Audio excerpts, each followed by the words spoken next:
Graça e paz, irmãos e irmãs. Amém. Convido a você a abrir sua Bíblia no Evangelho de João, capítulo 12, na sua última porção desse capítulo. Capítulo 12 de João, a partir do verso 44. Mesmo sentado, vamos estar atentos à preciosa palavra do Deus vivo, que nos fala a todo tempo. O resumo do ensino de Jesus diz assim a palavra do Senhor em João 12, a partir do 44. E Jesus clamou dizendo: quem crê em mim, crê, quem em mim não, mas aquele que me enviou. Vou ler novamente. E Jesus clamou dizendo: quem crê em mim, crê, não em mim, mas naquele que me enviou. E quem me vê, a mim vê aquele que me enviou. Eu vim como luz para o mundo, a fim de que todo aquele que crê em mim não permaneça nas trevas. Se alguém ouvir as minhas palavras e não as guardar, eu não o julgo, porque eu não vim para julgar o mundo, e sim para salvá-lo. Quem me rejeita e não recebe as minhas palavras, tem quem o julgue. A própria palavra que tenho proferido, essa o julgará no último dia. Porque eu não tenho falado por mim mesmo, mas o Pai, que me enviou, esse me tem prescrito o que dizer e o que anunciar. E sei que o seu mandamento é a vida eterna. As coisas, pois, que eu falo, como o Pai mo tem dito, assim falo. Ainda mais um verso aí, João, ainda capítulo 4, mais um verso, apenas o verso 7, João capítulo 4, um versículo ainda sobre a experiência de Jesus com a mulher de Samaria. João 4, 7, diz assim a palavra do Senhor: nisto veio uma mulher samaritana tirar água. Disse-lhe Jesus: dá-me de beber, até que só. Pai querido, quero te agradecer por essa oportunidade que o Senhor nos dá de estarmos reunidos nesse santuário, erigido para honrar o teu nome, casa de oração de todos os povos. Pedimos, clamamos que o teu Espírito Santo nos visite de maneira especial nessa meditação, reflexão à luz da tua palavra, para que possamos ser alimentados, pois precisamos muito ouvir a tua voz e sermos tocados pela tua real presença. Tu és Deus vivo, Deus maravilhoso, que tua graça inunde este tempo. É a nossa oração de gratidão e súplica no teu nome, Jesus, o nosso querido pastor. Amém. Amém.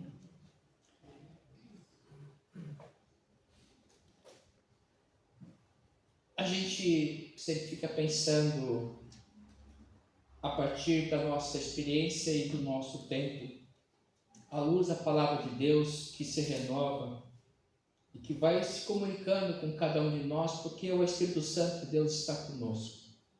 Jesus disse, antes de ter assunto ao céu, que Ele deixaria conosco o seu Espírito Santo, sua pessoa, para nos iluminar, nos ajudar, para nos encaminhar nesse nosso mundão.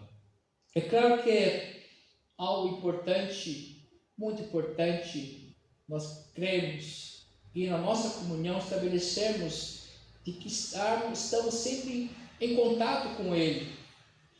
Às vezes nos falta fé e é por isso que Ele nos diz também na sua palavra que devemos buscar e pedir fé, que Ele a dá liberalmente. E é claro que outro modo de crescermos a nossa fé é meditarmos na sua palavra, né? Como diz o Salmo 1, medita dia e noite na minha palavra, porque daí vem palavras de vida eterna. Meditar é ruminar, é pensar, repensar, orar e pedir para que o Espírito Santo sempre nos revele a sua vontade. Na profecia nos dada, do Gênesis ao Apocalipse, essa é a melhor profecia. É a profecia que não falha. Eu queria meditar um pouquinho sobre a luz desses dois textos do Evangelho de João. Jesus que nos aguarda, um Jesus que marca encontro conosco, um Jesus que nos procura, um Jesus que nos conhece, um Jesus que sabe quem nós somos, sabe das nossas qualidades e também das nossas limitações. E isso é importante estarmos sempre pensando nisso, em especial na nossa limitação, o quanto nós precisamos dele. Não nos arrogarmos, porque vivemos um tempo antropocêntrico em que se valoriza muito a figura humana, e essa figura humana se tornou um Deus. E nós não podemos entrar nesse caminho, que daí nós não reconheceremos as nossas limitações e achamos que tudo o que nós pensamos e fazemos e queremos realizar e realizamos é um caminho de excelência. Aí eu volto para o profeta Isaías, que fala assim que tudo que nós fazemos, por mais coisa que façamos, achamos que é excelente, é imundície, é trapo de imundície diante do Deus vivo, que é santo, todo-poderoso. Então é importante nós mantermos o nosso relacionamento com Deus.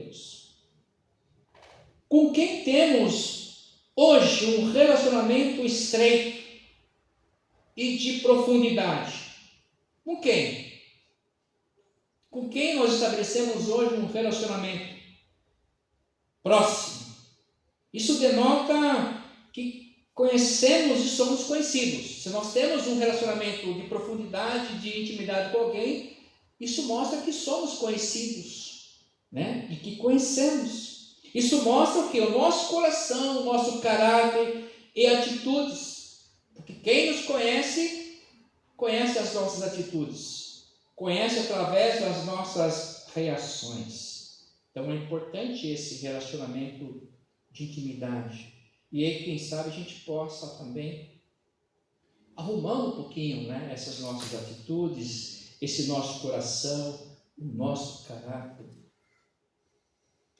É importante nós revermos sempre em nossos relacionamentos as nossas posturas, para vivermos bem, para vivermos melhor. O texto que li nos mostra um relacionamento de Jesus com o Pai. Primeiro texto, capítulo 12. E esse relacionamento de Cristo aqui no texto que nós vemos, ele aparece, aponta, se apresenta em três aspectos para nós analisarmos hoje. O primeiro mostra que crer em Jesus é crer no Pai, crer em Deus. Quem crê em mim, crê no Pai. Então está posto isso. Mostra que ouvir a Jesus é ouvir ao Pai. Então crer em Jesus é crer no Pai. Primeiro aspecto. E ouvir Jesus, né? Para ouvi-los, temos que buscá-lo. É ouvir também o Pai. Eu e o Pai somos um. Jesus repete isso por várias vezes aos seus discípulos e aos seus ouvintes. E fica difícil, né? Eles acharem que é verdade aquilo, porque o Pai, para nós, está no céu. Lugar que nós não temos acesso. Na verdade, Ele é onipresente. Dada a nossa limitação de entender isso. E o terceiro aspecto, por outro lado, mostra que rejeitar Jesus e suas palavras também é rejeitar o Pai e suas palavras. E aqui as suas palavras, eu quero aqui dizer que é Antigo e Novo Testamentos, do Gênesis ao Apocalipse. Então nós não podemos rejeitar essa palavra. E rejeitar Jesus, então, aqui é rejeitar a palavra. Quem rejeita Jesus, rejeita a sua palavra, a palavra de Deus. Então, lá desde o primeiro versículo do Gênesis, e a terra sem forma vazia, o Espírito de Deus pairava sobre o nada da terra, até o último, glória a Deus, aleluia, amém, do Apocalipse, no seu 22 versículo, o último versículo, é a palavra de Deus, de um Deus vivo que se revela à sua igreja, aos seus filhos e filhas, para que haja luz, para que haja iluminação, para que haja um passear nesse mundo mais tranquilo, dirigido por Ele, sabendo que nós somos e quem o Pai é, e podemos caminhar com tranquilidade, louvando a Deus, independente das circunstâncias. Porque é a palavra do Deus vivo que nos fortalece.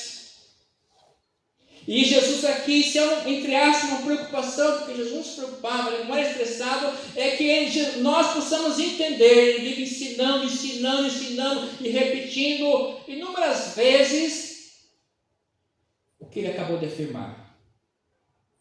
De que eu e o Pai somos um. Se vocês ouvirem a minha palavra, vocês estão ouvindo o Pai. Se vocês crerem em mim, estão crendo no Pai. E se cremos nele e no Pai, nós cremos no Espírito Santo que nos orienta, nos consola, nos orienta, nos ilumina. E fique atento, porque o Espírito Santo de Deus, ele fala conosco da seguinte forma: ele está no seu dia a dia, na sua rotina, você sente algo diferente, você ouve algo diferente, às vezes é o Espírito Santo de Deus, para quem tem comunhão com ele. Para quem não tem, pode ser outras coisas, pode ser outros espíritos, porque a nossa luta não é contra a carne e contra o sangue, mas contra as hostas potestades que estão pelo ar, buscando quem possa tragar. Então a nossa experiência tem que ser como o Espírito Santo, aquilo que Paulo fala no finalzinho da carta aos Tessalonicenses, capítulo 5, orai sem cessar, e que para que o Espírito Santo não seja extinguido, para que ele continue conosco, caminhando conosco, nos abençoando, nos protegendo, nos alimentando, nos tocando. Então, quando nós entendemos que se nós rejeitarmos também a palavra do Senhor, a rejeitamos na integralidade, e isso resulta em condenação. Ainda que o propósito básico da encarnação do Cristo seja a salvação e não a condenação. Ele deixa muito evidente isso.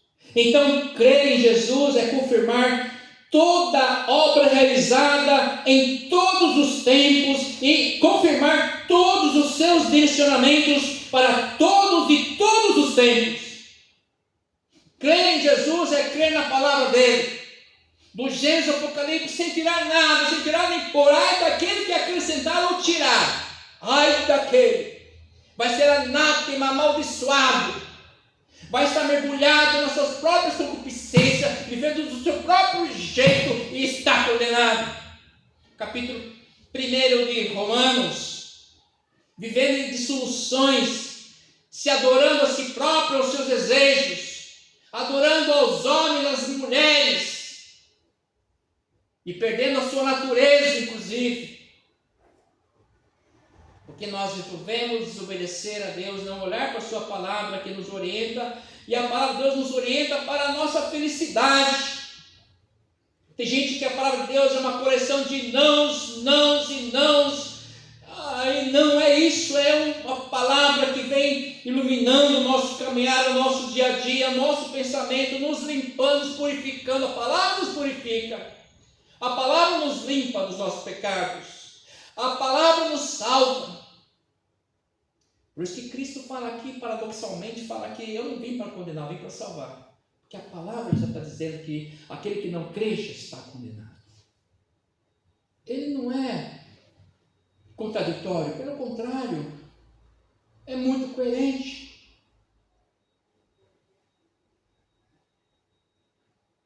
A encarnação do Cristo é a confirmação, é a evidência da existência do Deus vivo, o mesmo que se revelara a Moisés, a Abraão, Isaac, Jacó, Eliseu, a Pedro e todos nós aqui hoje.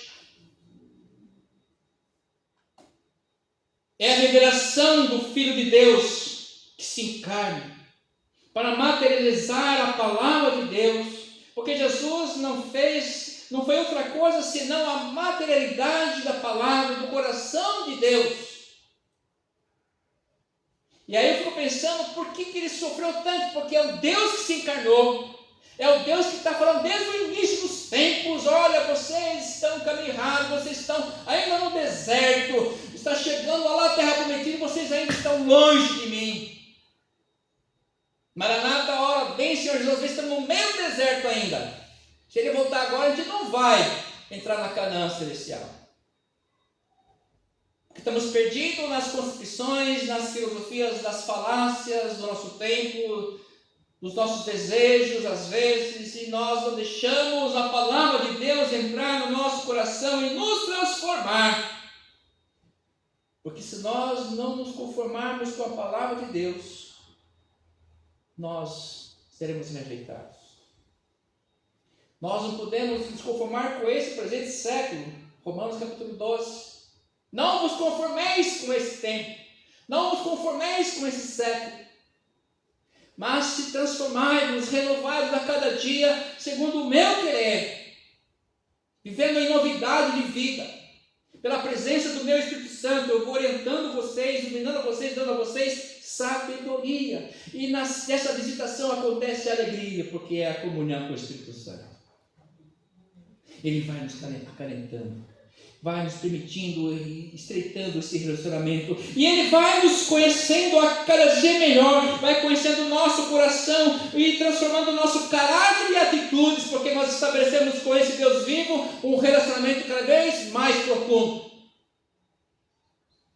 Às vezes nós temos um relacionamento com uma pessoa, achamos que é a única coisa que devemos nos preocupar. Não, se nós nos relacionamos com Deus, com essa profundidade, o segundo, o terceiro, os outros relacionamentos vai ser tranquilo. Primeiro é nos relacionarmos com Deus. Os demais, o próprio Deus vai estabelecendo a limpeza, a ajuda. Não é o mais importante. Não é o mais importante. O mais importante é a nossa relação com Deus vivo. Esse é o mais importante. Porque o resto vem na bênção dele, na direção dele, no caminhar dele. Às vezes você está idolatrando pessoas erradas. Nós precisamos só adorar a Deus. Foi para isso que Ele nos fez. Se nós estabecermos um relacionamento perfeito e profundidade com o Senhor, os demais, Ele vai limpar, Ele vai tratar. E se for a vontade dele, permanece. Se não, Ele mesmo dá caminho. E tem gente idolatrando relacionamentos. E aí não nos perdemos. Se não cremos em Cristo, o que podemos esperar da vida? De tudo. A palavra continua sendo revelada a nós. A palavra continua julgando a todos nós. Jesus continua ensinando para que de fato aprendamos e por vezes mudemos a nossa rota, o nosso caminhar. Jesus, Ele está nos ensinando por quê? Porque nós precisamos aprender. Já pensou nisso? Você está nos ensinando, você vai para a escola para quê? Para aprender. É que o Bill falou para os meus alunos, estão aqui 9 horas na escola, Gustavo. 9 aulas, sala de aula. É o programa de educação integral do Estado de São Paulo. Uma coisa assim, horrorosa. São crianças. São crianças. Pensa bem, pré-adolescente, adolescente, 9 horas, sala de aula. 50 minutos por aula. Uma coisa desumana. Mas porque o nosso projeto pedagógico nacional é feito pelo gabinete. Gente que não conhece a estrutura da base, que não ouve a base. Parece nós, como igreja, querendo dar ordem para Cristo. Senhor Jesus, tem que vir na minha vida, transformar a minha vida nessa área aqui. Ele fala assim, filho, você tem que primeiro melhorar o meu relacionamento contigo. Largar tudo aqui no altar. No meu altar está aqui a cruz. Negue-se a si mesmo. O seu eu tem que estar cravado na minha cruz. Você tem que nascer de novo. Para isso tem que morrer. Morrer. Se você não morrer, você não nasce de novo. O que Cristo falou para Nicodemos, já velho. E às vezes nós queremos ver coisas mudadas, transformações, mas se nós não matamos o nosso ego na presença do Deus vivo, que Ele tem algo novo para nós, Ele tem uma vida plena, abundante para cada um de nós, mas nós não queremos morrer. O nosso eu está vivo, pujante, orgulhoso. E eu digo para você mais uma vez, o que nos separa de Cristo é orgulho. É por onde entram os pecados, o nosso orgulho. Aí o pastor não pode falar nada, nem orientar ninguém, porque imagine, aí vem com toda a raiva, a angústia para cima do pastor. O pastor não pode orientar, não pode perguntar nada, que já tem que, nossa, hoje o pastor para visitar tem que clamar, eu posso ir na sua casa? Hoje o pastor não pode visitar mais, não consegue, só na morte, aí sim. Está lá na UTI, aí todo mundo corre para o pastor, mas até lá, ninguém quer ouvir o pastor. Mudou. É uma angústia dos meus colegas pastores, a visitação. A gente tem visitado, mas só os doentes. Os doentes, assim, bem doentes. Porque a igreja hoje não quer mais ser visitada. Ninguém quer mais o conselho pastoral. Ninguém quer mais a visita pastoral. Se não quer a minha presença, imagine o Senhor Jesus.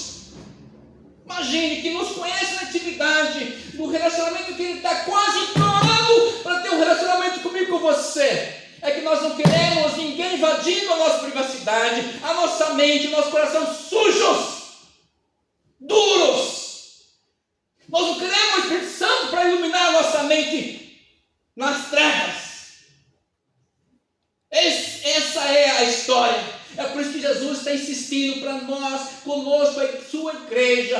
Olha, ouve-me que estão vindo no Pai, creia em mim que estão crendo no Pai, ouve a minha palavra, e senão vocês serão rejeitados por Ele. Eu estou com dó do Papa Bento XVI. É esse o nome mesmo? É João XVI? Leão 16. É um absurdo. É um absurdo. Me perdoem os católicos romanos, nossos irmãos. Leão 16. 14. Você se perde. Ele tem que falar a voz da sociedade. Ele tem que dar a resposta àquilo que a sociedade quer ouvir. Já começou as doutrinas aí. Já está acenando por um monte de coisa que está no coração das pessoas. Está errado. Ele tem que acenar por aquilo que está no coração de Deus, na palavra de Deus, do Gênesis ao Apocalipse, nada fora isso. Não é política, é a salvação das almas das pessoas, e ele vai ter que dar conta dos seus fiéis. É responsabilidade estar aqui, fazendo uso da palavra do Deus vivo, porque eu vou dar conta disso. Eu tenho que pregar aquilo que está na palavra dele. Somente isso. O que passar disso é anátema, é maldição.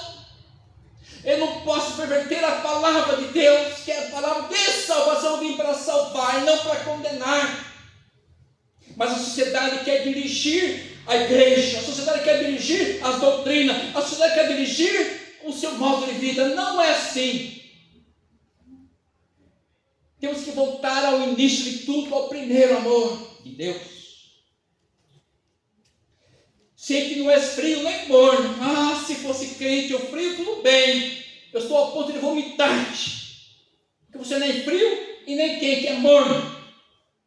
Aí eu lembro da minha mãezinha, que quando estava ruim de estômago, comia umas coisas que não estavam bem, tomava morna. Água, ela esquentava um pouquinho, pum, batata.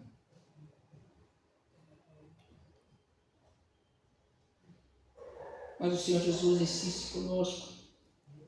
Ele quer se encontrar comigo, com você.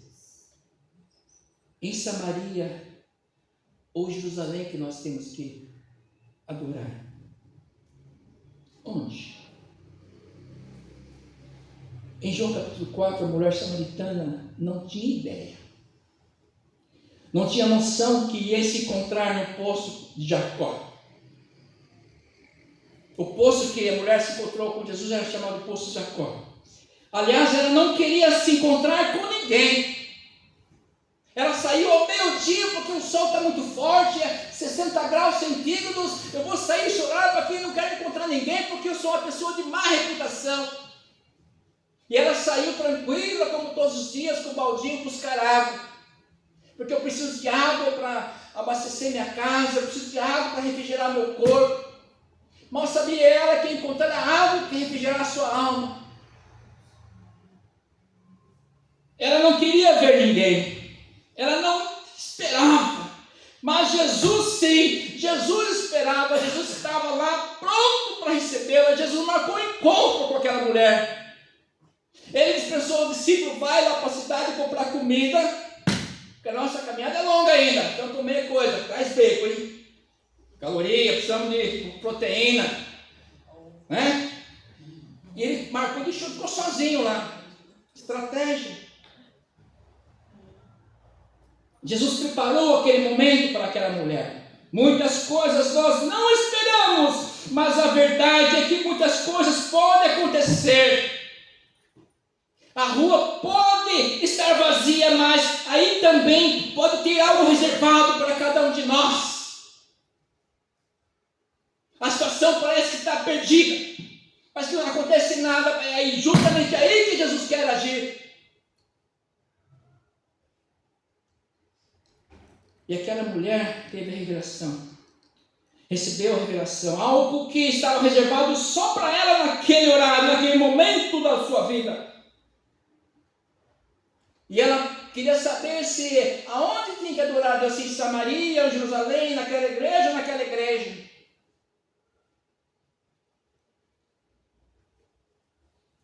Não há como se esconder de Jesus. Jesus tem algo para nós. Ele planejou algo para cada um de nós. A sua obra precisa, seus ensinos continuam fazendo todo o sentido que precisamos. Não há nada desconexo fora do lugar, porque Deus é soberano, Ele é perfeito,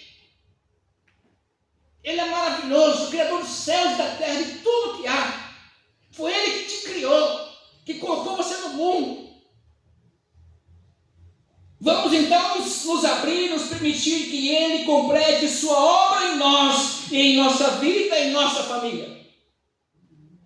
Vamos permitir, mas para isso eu volto a falar, nós precisamos nos render aos pés da cruz, nós precisamos morrer, matar os nossos desejos, os olhos, cuidado jovens, cuidado com a pornografia, cuidado com aquilo que vem lá no seu Facebook, no seu Instagram, e outros mais, cuidado, vigia e ora, cuidado jovem.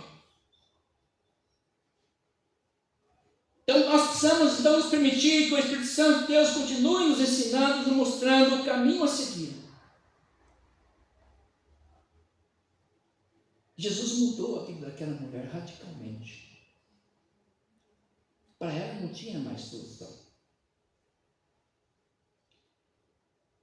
Deixe que Ele possa mudar também a sua vida, a nossa vida. Se permita isso. Ele não tem pressa. Ele não tem pressa. Ele marcou encontro com aquela mulher e esperou lá no poço de Jacó. Ele falou, a mulher vai ter algo para mim. Você vai ter algo para Jesus. Mulher, dá-me de beber.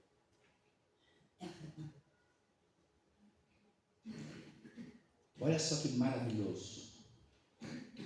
Para Jesus, essa ação simples da mulher é o que Ele queria.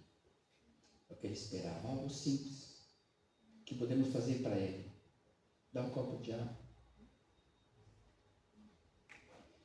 E quando nós fazemos isso para outra pessoa, é o mesmo.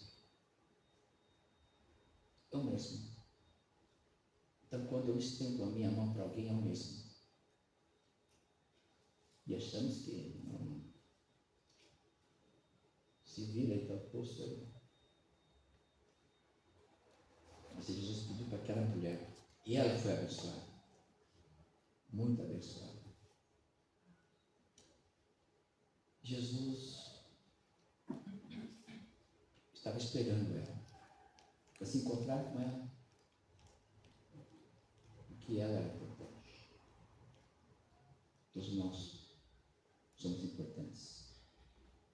E mesmo no meio da multidão, Ele marca um encontro com cada um de nós no posto de Jacó para falar conosco, para nos libertar dos pecados. Ela tinha uma vida devassa, mas Jesus a libertou naquele momento. Quem beber da minha água jamais terá sede. Que Deus continue nos abençoando, nos fortalecendo, porque Ele vai continuar nos ensinando. Ele quer que nós aprendamos de fato. Não precisa ficar 9 horas na sala de aula de Jesus. O tempo é suficiente. Amém. Vamos louvar a Deus com alegria. O hino 2, 3, 4.